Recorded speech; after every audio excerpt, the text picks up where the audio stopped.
Very happy to see you again. Thank you అండి, thank you. So ఎవర్రా మీరంతా?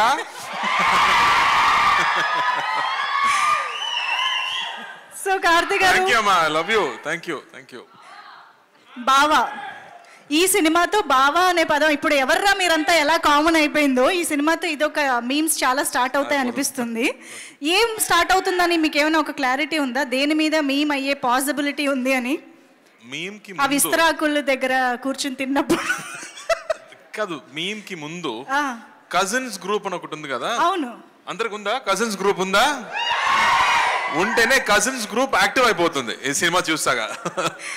Active అవుతుంది. This is the point actually. అందరు ఎప్పుడు చెప్తున్నారు, ఏంట్రా ఈ గ్రూప్ ఇంత సైలెంట్ గా ఉంటుంది, ఎవరు మాట్లాడలేదు, ఒక మీమ్స్ కూడా లేదు, ఏం ఫార్వర్డ్ కూడా లేదని చెప్తారు కదా. ఈ సినిమా చూస్తేనే యాక్టివిటీ పెరిగిపోతుంది. Perfect.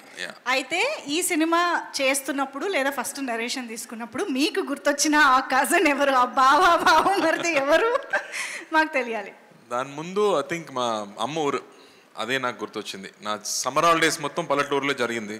So summer holidays start అయ్యాక ఫస్ట్ నైట్ ట్రైన్ తీసుకుంటూ అక్కడ వెళ్దాం అండ్ తిరిగి రావడం అంటే వి స్టార్ట్ క్రయింగ్. చెన్నైకి రావడం నాకు ఎప్పుడు ఇష్టం లేదు, నాకు ఎప్పుడు విలేజ్ చాలా ఇష్టం. సో మై చైల్డ్హుడ్ గుర్తుకొచ్చింది అని చెప్పొచ్చు. చైల్డ్హుడ్ అంటే అందులో కజిన్స్, అత్తయ్య, మామయ్య అందరూ ఉంటారు కాబట్టి మాకు కూడా అలాగే గుర్తొస్తుంది సినిమా చూసాక అని అనుకుంటున్నాము. మనం ఆల్రెడీ మీమ్స్ టాపిక్ వచ్చింది కాబట్టి సో ఒక్కసారి మీకోసం మీమ్స్ కొన్ని ప్రెజెంట్ చేయడం జరుగుతుంది, చూద్దామా? Can we have the meme please?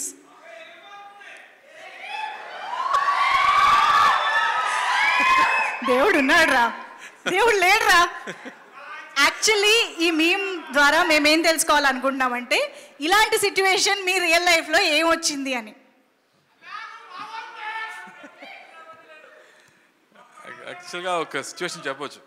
నేను చెప్పాను కదా, స్కూల్ డేస్లో ఊరికి వెళ్ళాలంటే ట్రైన్లో వెళ్ళాలి. సో ట్రైన్లో వెళ్ళే ముందు ఫస్ట్ చూడడం ప్యాసింజర్ లిస్టు, దానిలో ఫీమేల్ 20 ఫీమేల్ 16 ఏదైనా ఉందా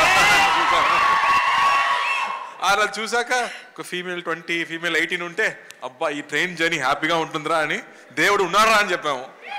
లోపలికి వెళ్ళాక నా సీట్ పక్కన అమ్మాయి ఏదైనా ఉంటే చూస్తే లేదు, అదే బామ్మ కూర్చుంటుంది.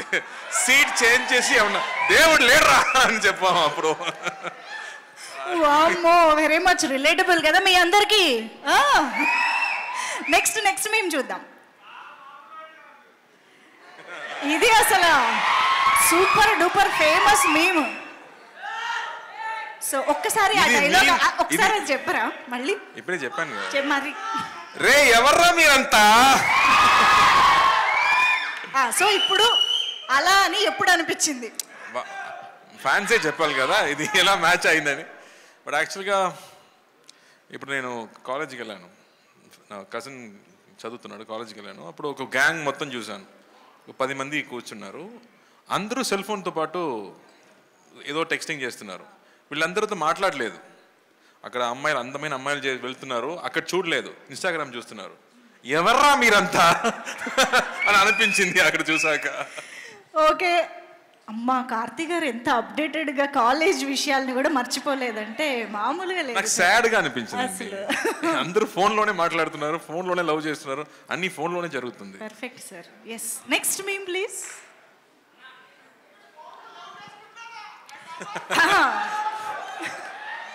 లడ్డు కావాలా నాయన? ఇంకో లడ్డు కావాలా నాయన? ఇప్పుడు లడ్డు గురించి మాట్లాడకూడదు, సెన్సిటివ్ టాపిక్, మనకు వద్దు అది. ఓకే, మోతీచూర్ లడ్డు తెప్పిస్తాం మేము మీకోసం. మోతీచూర్ లడ్డు సిచ్యువేషన్స్ కావాలి మాకు, అంతే. సిచ్యువేషన్ కావాలి, లడ్డు వద్దు ఇప్పుడు వద్దు.